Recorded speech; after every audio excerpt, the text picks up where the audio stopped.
Hi, I'm Lani Diane Rich. I'm like Santa Claus and Buddha, except I'm still pretty.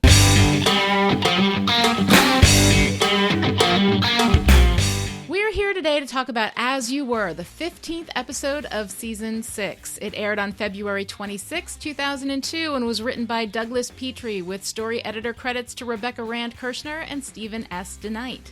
This episode was also directed by Douglas Petrie. The second of only 3 episodes of Buffy will see him direct Over the Run, which is okay, because while he's not a bad director by any stretch, he's a writer's writer and is one of my favorites. I personally like that his energy is going more to the writing, as that's exactly where I want him. This episode sees the return of Mark Blucas as Riley Finn. Now, it's the rare Buffy fan for whom Riley was a favorite, but I think we can all agree, I hope we can all agree, that this isn't Blucas's fault, and maybe we can welcome the actor back and enjoy his nostalgic presence for just a little bit. Actors suffer a lot for the roles they play, and they get a lot of heat over choices that aren't necessarily their fault. If you ever get a chance to meet the guy, I hope you'll be extra kind and enthusiastic, and send love from Chipperish and Still Pretty. You're dead. You smell like it. How do you get to say I'm the one who's stinky? Really, it's cool. I'll just catch you next time. Okay, look. Here's the thing about criticism. It's not all about finding fault. Good criticism, righteous criticism, is about appreciating everything a piece of art has to offer, finding triumphs in work you don't particularly like, and being honest about the failures in the work that you love with your whole heart. It is so much harder to create than to criticize. I've done both, I know. And I have, in my darkest past, been the jerky critic who valued being clever and snarky over being fair and thoughtful. Anyone who worked in the Anchorage theater scene in the early 2000s deserves my heartfelt apology. I have also created things and put them out into the world and been the object of snarky slings and arrows from other critics, and I'm okay with that. It's the price you pay to create, and I will gladly pay it with interest for the opportunity to do so. I am proud of my growth in the world of criticism. I love the work I've done as a critic, and I think I've put enough good criticism out there to somewhat redeem my humble and insecure beginnings. All that said, I'm about to share some tough criticism with you guys, and while I do that, I want to remind everyone that creating something and putting it into the world is always a bold and admirable act, and the people who put creative work out into the world do ultimate good. When a person creates something, they are giving everyone who experiences that creation a gift, and they are putting themselves in an extremely vulnerable space in order to do it, and they deserve our respect and our gratitude. The critic risks almost nothing, and the creator risks all. So as far as I'm concerned, the creator wins, hands down, every time. That said, cards on the table. This episode is way down at the bottom of my personal list of Buffy episodes. Riley is textually terrible. Sam is a terribly written and ill-conceived character. We have a thread of girl-on-girl misogyny from Willow that I don't love. The Xander ANYA stuff is thin and weird. And there's no Tara in this episode to elevate the grim proceedings. That said, we do have some bright spots here. Doug Petrie's dialogue always sparkles. We get some fantastic Dawn. The Buffy Spike stuff is overall nicely realized, and this story leads to a moment of growth and self-actualization for Buffy that is well-timed and deeply moving. So, okay, let's get into the weeds. My hat has a cow. One of the best things that a writer can do is properly torment his characters. And that is the one thing that Buffy almost always has done without pulling any punches. We open the episode with Buffy at Double Meat Palace being lectured about glass ceilings by a tall, blonde, white guy, which is interesting. And slowly we tear her down from there. She gets rejected by a vampire who doesn't care for double meat eaters. She has a cheap interlude with Spike on the front lawn. She brings home a dinner for Dawn that Dawn can't stomach. She has grass stains on her awesome yellow coat. I love that coat. Oh my God. She falls asleep on the couch. She misses the garbage delivery. She gets rejected for readmission to UC Sunnydale. She faces a sink full of dishes and a life full of yuck that would have most of us in the fetal position. And all of this in the first 10 minutes of the episode. And then, just when you think things can't get any worse, Riley Finn comes back. He's looking good with a scar over his eye, and there's no floppy hair, so that's Good, I guess. He whisks her away from her orange-striped tower like a prince come to rescue the princess. He flirts with her, leads her on, stares deeply and longingly into her eyes, and fails to tell her he's married until his wife literally drops in on them. Don't worry, we're going to talk about Riley, but right now, we're dealing with Buffy. So, Buffy's hitting rock bottom in this episode, and the thing about rock bottom is that this is when your feet can connect with the ground and you can push back up until you break the surface of the water and start swimming again.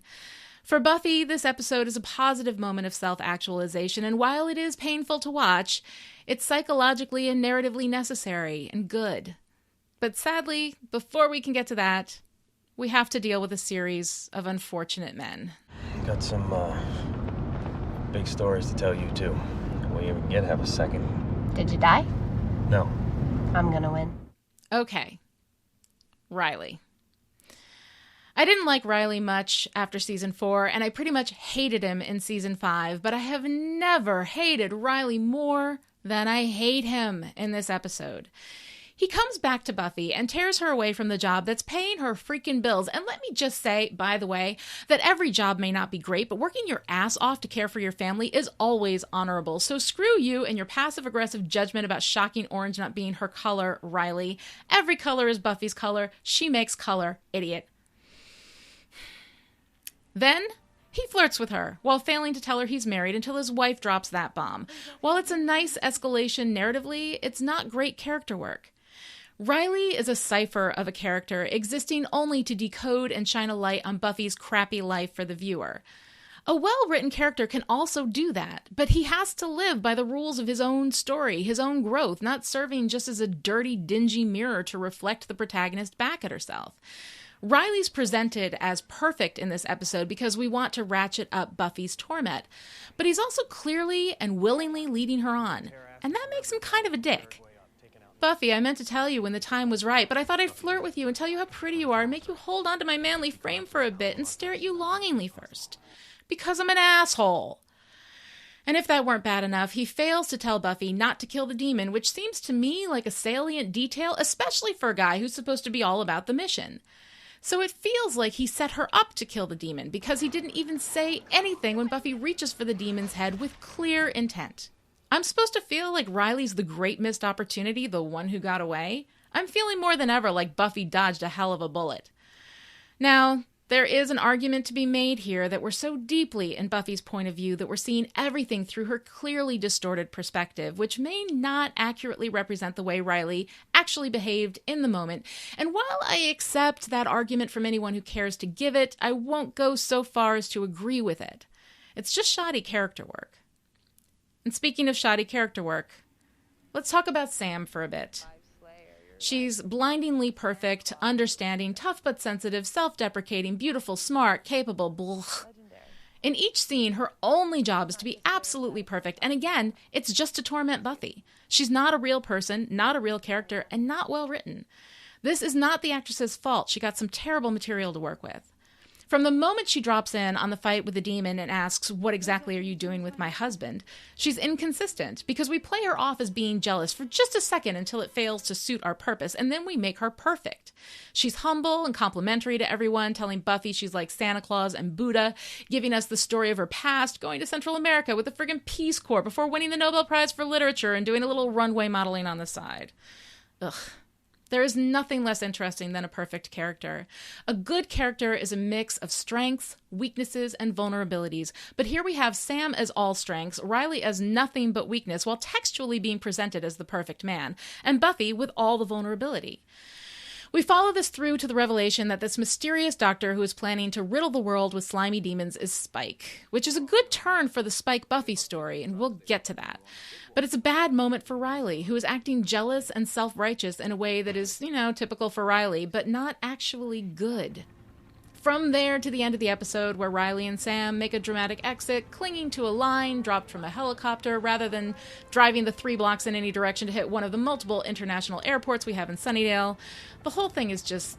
ugh. Okay. Remember what I said earlier about how it's always more honorable and ultimately good to create than to criticize?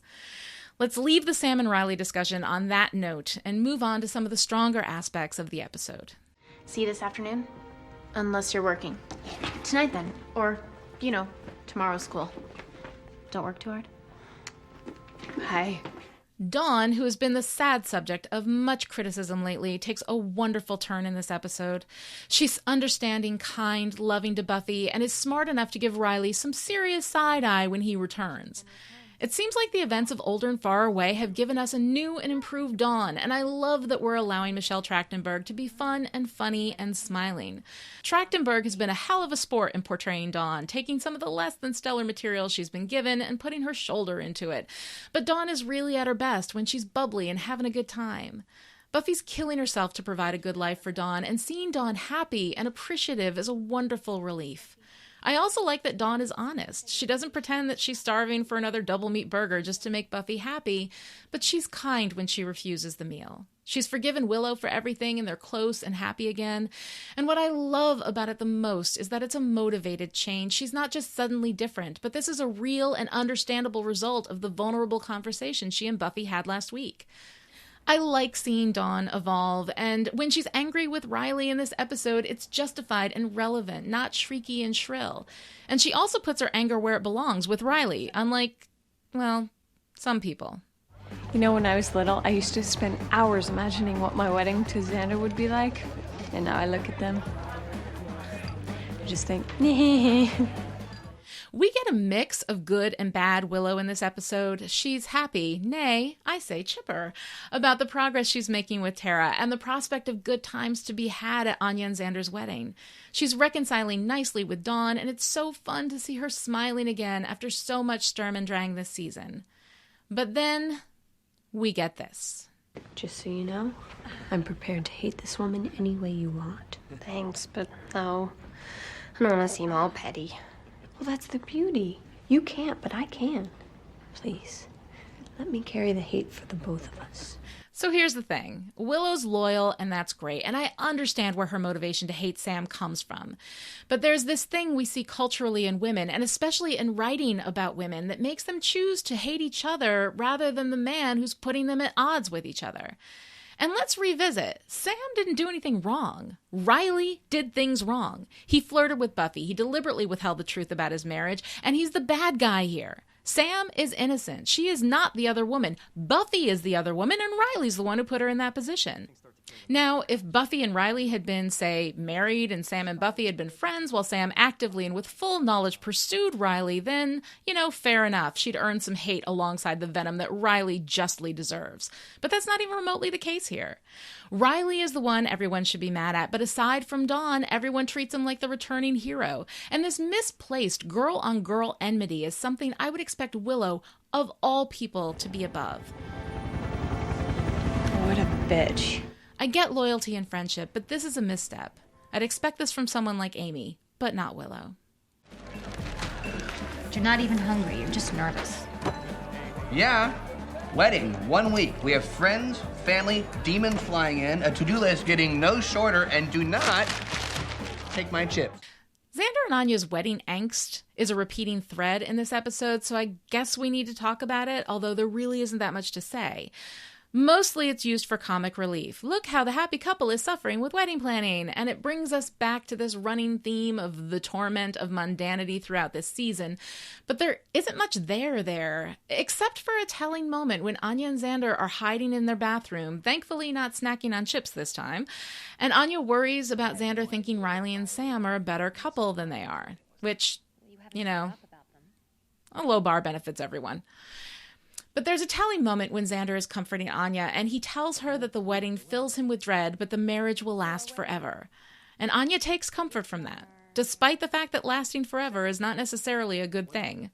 What makes a marriage good is the people in it loving each other and being good to each other, and that's not what Xander said. If the best thing your marriage has to offer is that it won't die until you do, then that's not a good sign.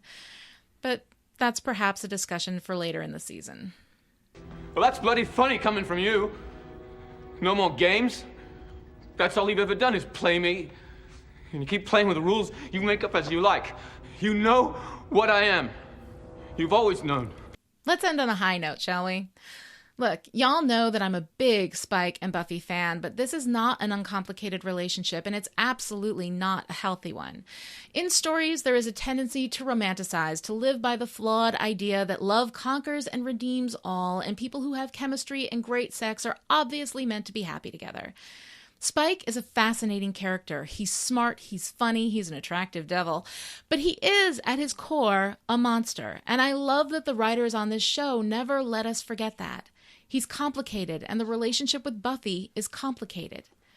On the one hand, Buffy is more honest with Spike than she's ever been with any of her other boyfriends, and that's a good thing. But the reason she's honest with him is because she doesn't respect him and doesn't care what he thinks of her. Spike is the hair shirt that Buffy uses to punish herself, and while they are fun to watch together, the relationship is essentially destructive, and that's not a good thing.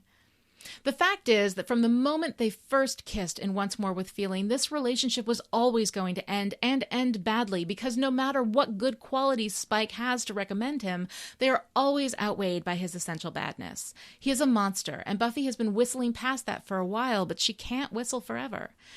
So while I don't care for the Riley element in this episode, the Spike stuff is pretty damn good. He's cute and fun when he flirts with her. He's sad and pathetic when he tries to explain away the eggs. And the turn at the end where Buffy goes to him for comfort only to discover that, of course, he's the doctor. It's a wonderful splash of cold reality on a relationship that has been steeped in denial since day one. We do get a bit more denial from Buffy. It can't be Spike. He's Spike. He's too incompetent to pull this off. And of course, she's right in a way, as his failure to freeze the eggs puts them all in more danger. But she's wrong in that incompetence doesn't equal toothlessness. Spike is still dangerous, and he will always do bad things when and where he can. The chip muzzles him, but it doesn't declaw him. He is still a monster, and her gentleness with him during the breakup scene shows that she is finally able to see him clearly. I can't love you.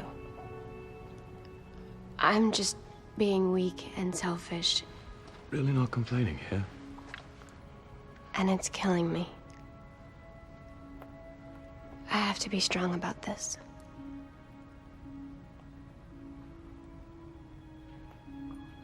I'm sorry, William.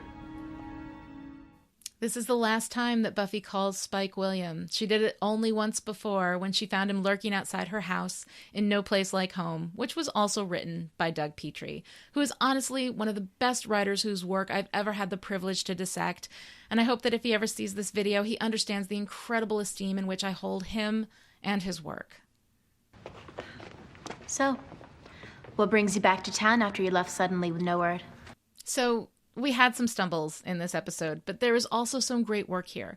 Life is complicated. Relationships are complicated. Stories are complicated. People are complicated. The best thing you can say about a piece of art is not that it's perfect, but that it inspired rich and interesting conversation and thought. And whatever else you might say about any episode of Buffy, I think we can always say that.